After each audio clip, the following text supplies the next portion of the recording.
Why are the Jewish people in Israel today? Is it random? Is it a coincidence? Or is it destiny? What's happening in Israel today is the culmination of Jewish history.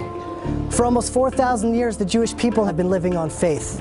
Faith in prophecies given thousands of years ago. Promises that seem irrational, promises that seem almost impossible. Every prophecy dependent on the next. If one isn't true, none of them are true. Every single one of them is coming to pass in our lifetime. Every single one of them.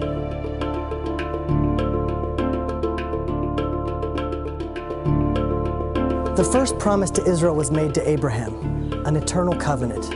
And I shall establish a covenant between me and you, and between your offspring after you throughout their generations, as an everlasting covenant. The Jewish people are the only ancient people alive today. The Assyrians, the Babylonians, the Jebusites, the Canaanites, all of them are gone. Well, no nation has survived such scattering and then remained a nation. And they became assimilated, and eventually any trace of the original is gone. We, an eternal people, stand alive today. We also know that if the Jewish people don't live a godly life in the land of Israel, we're promised to be scattered to four corners of the earth. Which is, guaranteed to cause an extinction of any people. Scatter people around the world, they're going to be gone. The last thing you would want to do to an eternal people is to scatter them across the world with no common culture, no common language, no internet, no forms of communication. How will the Jewish people stay Jewish? How will we stay eternal if we're scattered across the world? And yet, that's exactly what happened. We remain the people, not only just a faith or religion, but a family. God will scatter you among the peoples, and you will be left few in number. The most recent census numbers the Chinese people at 1.3 billion, plus or minus 12 million. 12 million, that's the entire number of all of the Jewish people worldwide.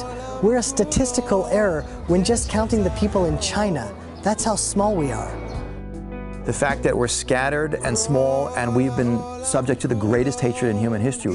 The Torah tells us the atrocities and the curses that would come upon the Jewish people throughout the exile. And you I will scatter among the nations. I will unsheathe the sword after you.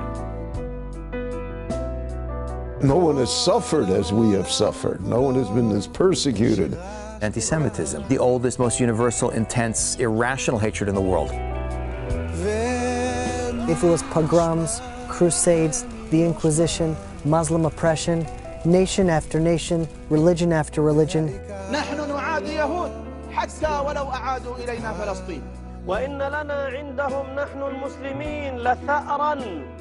And the persecution we faced has always transcended all logic and rational thought. When we were poor and destitute in the shtetl, we were hated for being parasites. When wealthy, for being money grubbing.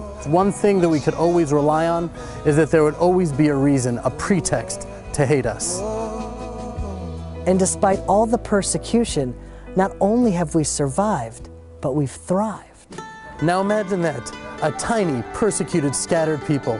Out of all nations, how are they supposed to shift global consciousness?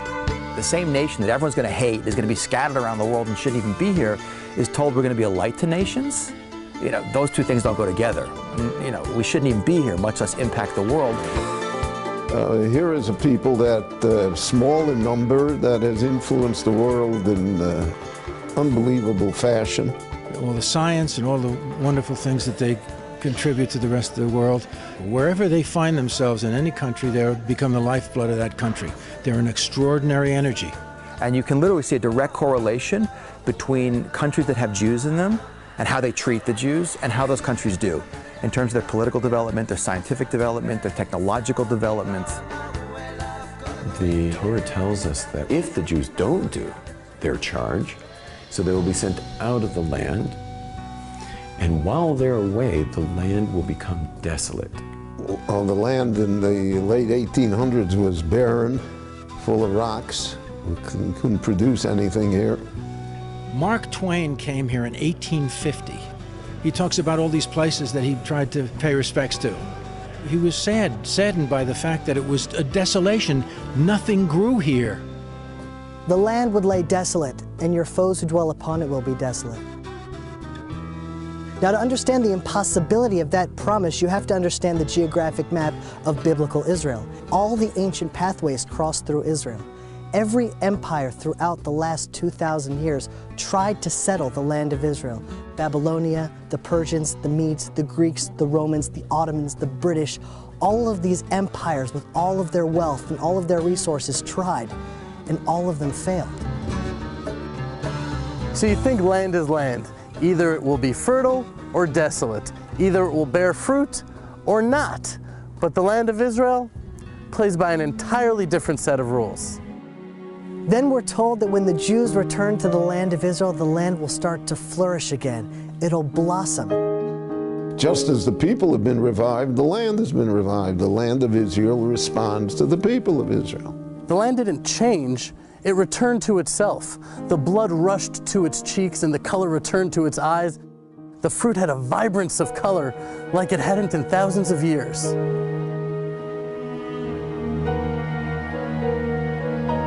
And the Jewish people, we've returned to ourselves as well. We're finally tending the soil and working the land once again. It's a living miracle. Those people who spent their whole lives irrigating and digging an oasis out of this desert.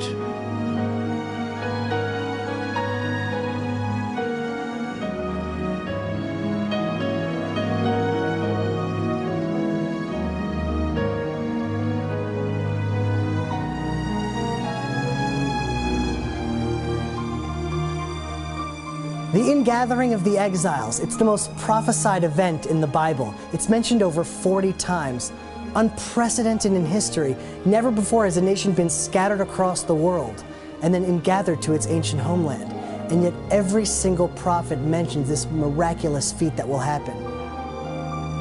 Behold, I will bring them from the land of the north and gather them from the ends of the earth. Among them will be the blind and the lame, the pregnant and the birthing together. A great congregation will return here.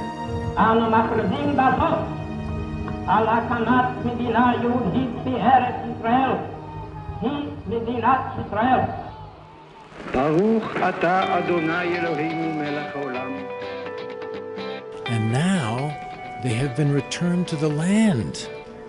And the land is still carrying the names of the great history of this people. It's unbelievable. Today in Israel, you see universalism. Jews from Ethiopia, Africa, Asia, North America, South America, Russia, the entire world has now returned to the land of Israel. The prophets tell us that the Hebrew language will eventually be revived. When's the last time you saw a Phoenician English dictionary? Probably not for a while, because Phoenician is a dead language. You know what language they speak in Latin America? It's not Latin, because Latin too is a dead language. Never before in world history has a dead language been revived and brought back to life before the return of the Jewish people to the land of Israel and the revival of the Hebrew language. The Hebrew was always preserved in rabbinic writings and the prayer service, but it was not the lingua franca. It isn't what people spoke. What we don't appreciate is a whole country of close to 6 million people today who speak a language which no one spoke 100 years ago. It's resurrected, like the Jewish people back in their homeland. Now, after the most inspiring comeback story in world history, after building the most moral and innovative democracy in the entire Middle East, you'd think that Israel would be supported and held up as an example. But we see that the UN, a representation of all the nations in the world, condemn Israel far more than any other country on the planet. And I will gather all nations against Jerusalem to battle. The only country in the world that it's being called, its destruction is being called for by a member state of the United Nations. That its national movement, Zionism, was declared racist and illegal by the United Nations. That its capital city, which is arguably the oldest capital of any country in the world, is not recognized by any country. And there's many, many more points. In those days it will happen that 10 men from all the languages of the nations will take hold of the corner of a garment of a Jewish man, saying, "Let us go with you, for we have heard that God is with you." today with such abundant materialism, there's an unprecedented spiritual thirst. It's not so much because of outreach work, I think, but it's just the very nature of Jews being in the land of Israel. We now see that there's a huge sort of momentum moving back. It doesn't make any sense. Israel is the most hated country around the world. Why would people want to identify with the Jewish people? And yet still we see an international revival of people reconnecting to the roots of Judaism, to the spirituality that our people have to offer, to the secrets that we've held on to for 4,000 years.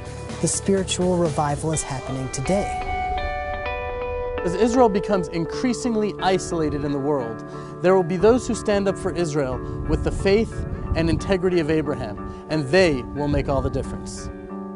Israel was founded 3 years after the Holocaust. 3 years after 70% of the Jews were destroyed in what is exponentially the largest slaughter of any people in human history, the remnant trickle back against the will of the British, okay, with no support from the world, into a desert piece of real estate with no natural resources, no infrastructure, surrounded by millions of hostile Arabs in a constant state of warfare, terrorism, economic blockade.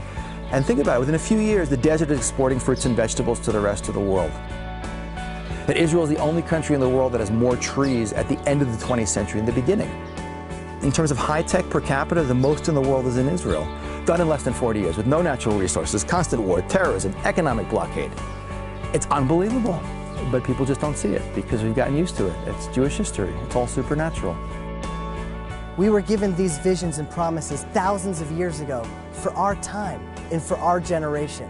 Every single promise has come to pass, and the challenges we face today are part of a greater plan. Biblical destiny, human destiny is unfolding today in Israel. A worldwide movement is growing stronger every day, and it is your opportunity to join the greatest revolution in human history, Israel.